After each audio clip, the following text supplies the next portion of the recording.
How many medical schools should you apply to? Did you know that the average number of medical schools that someone applies to is around 16? But I personally know someone in my medical school that applied to one school, got in. I know someone in my medical school who applied to 40 schools, got in. I know someone that applied to 30 plus schools, didn't get in. And I know someone who got into medical school by applying to 0 schools. So the real question is how many schools should you apply to? So let's talk about that. Yeah. Alexa, good morning. Okay.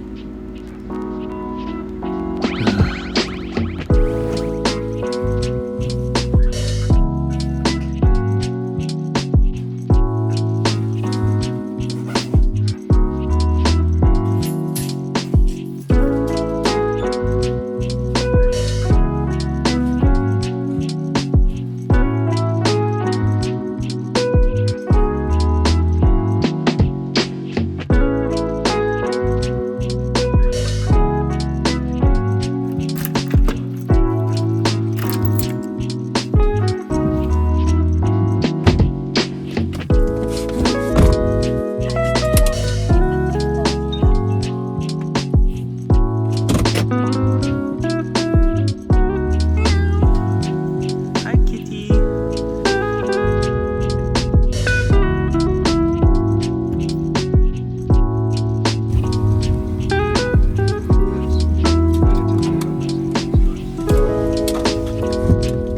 Every time it's this turn.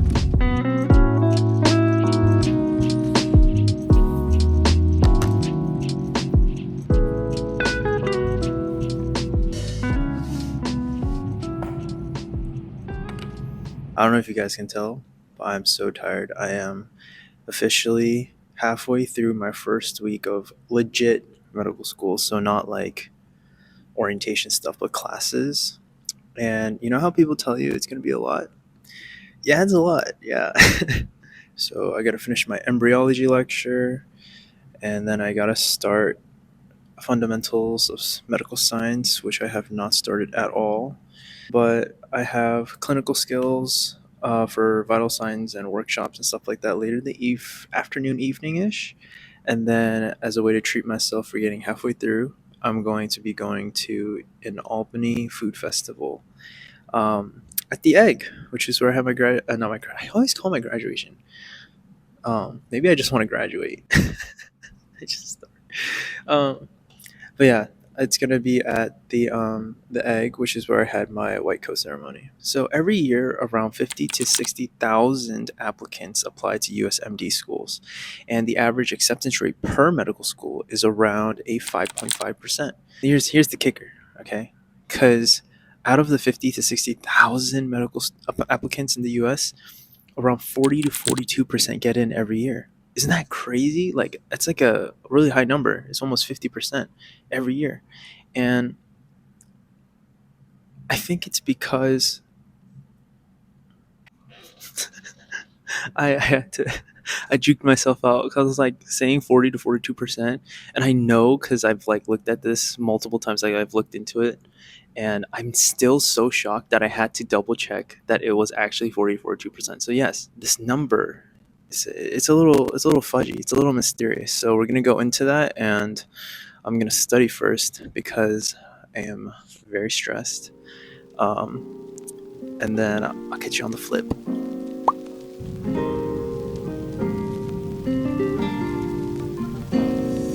It's currently 12:36 and I'm getting hungry, so I'm gonna go warm up my food, come back here, eat, and watch my last lecture. Hopefully I can finish it before I have to go in for my clinical skills today.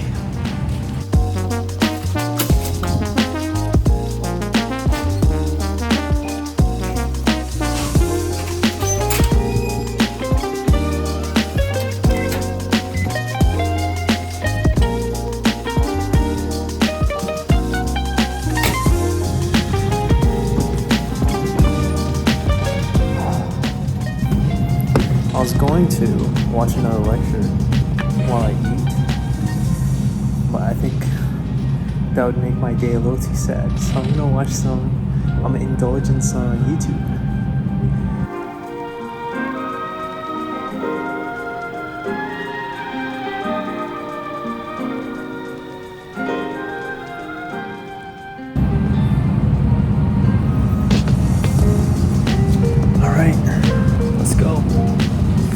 Hey, feeling legit.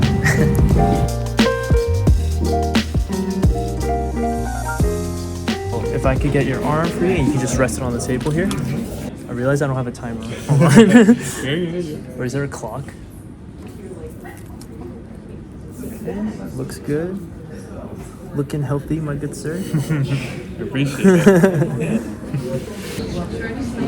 The stethoscope's so good, I can hear my hear my the- fingers. Yeah. So I have to like stabilize it. That's what I thought so too, but He's ready. What is good? I'm back. I got like an hour before my next clinical skills test. Something that was really interesting while I was doing this is like I've done manual blood pressure many times, and I came in thinking I'm not gonna learn anything. I'm just gonna come in, go through the motions, and leave, right? But I had problem finding the blood pressure because these are like legit stethoscopes that cost a lot of money, and they're really good. Like you can hear everything, but the problem is I hear everything. So I had to isolate the blood pressure sound away from like rustling noises or my own hand vibrations. And I actually kind of struggled low key finding the blood pressure using, like, I was wanting a bad stethoscope so I could find the blood pressure. um, but yeah, so let's talk about how many schools you should apply to. There's a couple of things you need to take into account. So the first thing is going to be acceptance rate. So certain schools, especially public schools, don't actually accept out of state students. So make sure you check to see if they're going to even look at your application. Also, acceptance rates are kind of crazy. Like, I'm not going to say don't look at them, but they're so low. Like, for example, Albany Medical College's acceptance rate out of state is 0.95%. But if you take into account that there's an early assurance program with this school, it's actually closer to around 0.3% acceptance rate, which is insanely low for, I mean, our class size is 145. So, yeah. I mean, for example, I applied to UNC, which was where I went for undergrad, and I had around a 5% chance of getting in. And I did get an interview, but ultimately I was rejected, and so were a lot of my friends. So, yeah, take percentages with a grain of salt. I think you should look at other factors more carefully. So, another thing is like a big misconception is like people are gonna be like, oh, I'll just apply to as many schools as I want to, right? Wrong. Okay, you do not want to be applying to, like, some people on Reddit are applying to like 100 schools, like 60 plus schools. Don't do that, please. It's not worth it. There's a couple of reasons why. I'm not just saying that. Like, it actually will be detrimental. One, cost. I applied to 31 schools. It cost me about 5 grand just to apply. Let alone if I got rejected and I didn't get this cycle, that's another 5 grand next year if I were to apply again. So take that into consideration. Secondary essays. So after you get your primary, you get secondary essays, and they all come out around the same time. And a lot of them have 2 week deadlines. Um, if you apply to like a bunch of schools and you get all these secondaries, your secondary performance, like your writing, is going to get sloppy. And if you watched my other video, you would know how important writing is. So don't sacrifice the quality of your writing to apply to more schools. It could be worse. Quality over quantity. And lastly, don't choose the wrong schools. Apply to schools that match your stats. Um, Certain schools, if your score is too high or too low, they'll yield you, which means they won't look at your application because your score is too high or too low. It sucks, but it's the reality. So it is actually important to make sure your stats and GPA and stuff are within the realm of their, you know, their percentile range of accepted students, and those stats are all online as well. So, last but not least, for you low stat people out there, people who are below the average MCAT score of matriculants, which was 511, 512, right? Should I apply or should I not apply? Um, I personally, if I got a low MCAT score, I would wait and take it again and apply next year if I didn't meet that average threshold. However, there was a post on Reddit that I saw. Most things on Reddit I just ignore, but this one was actually, it made sense. So this person had very low stats, GPA, MCAT score, right? But they only applied to 5 schools. And the reasoning behind that was low risk, high reward, which also makes sense. You're not paying a lot of money to apply, you're not risking a lot to apply, and it's kind of like a crapshoot, but you could technically still get in. And that person ended up getting one acceptance out of that, and they saved a ton of time, ton of money, and a ton of tears from having to take the MCAT again. So it is an option. I don't know if I would necessarily recommend that, but it seems viable. So okay, I get it. There's a lot of factors, but what about me personally, right? How do I personalize how many schools I should apply to? Should I apply to one? Should I apply to 5, 15, 30? Definitely not 100. Um, so we'll talk about that in a little bit. I'm going to get my last lecture in before my in-person lecture, and then treat myself to some food at the festival, and then I'll catch you on the flip.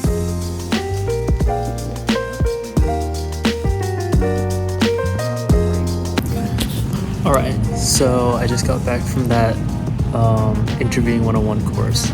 So as you probably saw, there was Legos. It was really metaphorical. It was actually really fun, really interesting, and it's weird because like I learned so much in that small interaction about myself and like my weak points, that I should never get too cocky and think I know the situation, and just keep moving forward with my thoughts, and always to make sure clarifying questions are always there. So that was really fun. I got a couple minutes. I'm gonna study, and then I'm gonna head over to the food festival with a couple of people. So I'll see you guys then. Whoa.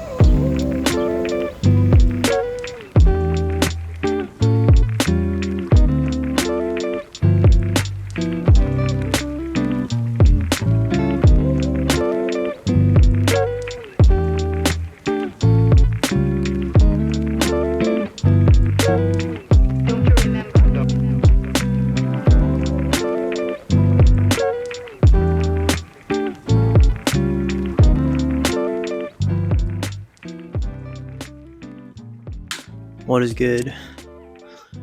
I just got back, took a shower. That was lots of fun. I think it was a well-needed break. But yeah, let's get on with it. So, how many schools should I apply to? So let me talk to you personally what I did, and then I'll give an anecdote. So personally, I applied to as many schools that I think I could have handled.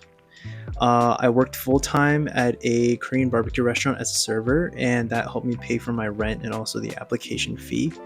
Um, and something I didn't realize that I should have looked into earlier was there's a fee assistance program when applying that could help reduce or eliminate costs when applying. So look into that and see if you're eligible as soon as possible. It was too late for me in the cycle, so I just ended up not doing that and worked on my secondaries. I also did focus on applying to schools that surrounded my MCAT score, but more importantly than that, I made sure that I was applying to schools that focused on what my interests were. My interests are more leaning towards primary care, family medicine. And while I was doing my research, I think most medical schools you can separate them into primary care, service-based focused schools, and then there's research-based, more like intense, I guess, schools. So I focused on making sure that my life and my career objectives aligned with the schools, and I think that's a huge thing, because I remember when I came into Albany Medical College and I was talking to one of the upperclassmen that read our applications. The thing that she said that was important to her, or something that she remembered from every single application she chose, was their personal statement. That was their biggest thing, and they remember all the stories. So I think it needs to speak to their school. Every school has a vibe. Every school has a mission and a groove that they kind of are built around. So look into that. So yeah. So for you, what should you do? I think you should try to apply to as many schools as you can. That you're positive that you can handle and can effectively and efficiently write for. So don't overdo it. And then really take into account your personal statement and what are your goals in life when you become a doctor. Like what is that thing that you want to focus on, right? Is it to cure cancer, right? Go into research, or is it to help the underserved community, or is it to whatever it may be, really look for schools that align with your mission statement. All right. So I hope you guys enjoyed. I feel like, I don't know, like I haven't edited the video yet, but I feel like today was really boring just because it was just me studying. But this is how it is. Like, this is the real medical school life. Like, can't wait to show you guys how I've changed on my outlook on school and how I'm studying next time I see you guys. So, and thank you guys for all the love and support in the comments and just the likes. Like, it really helps me motivate myself to post these, and it's a joy to read everything and respond to you guys. So thank you guys so much for taking the time to do that. I'll see you next time. Bye.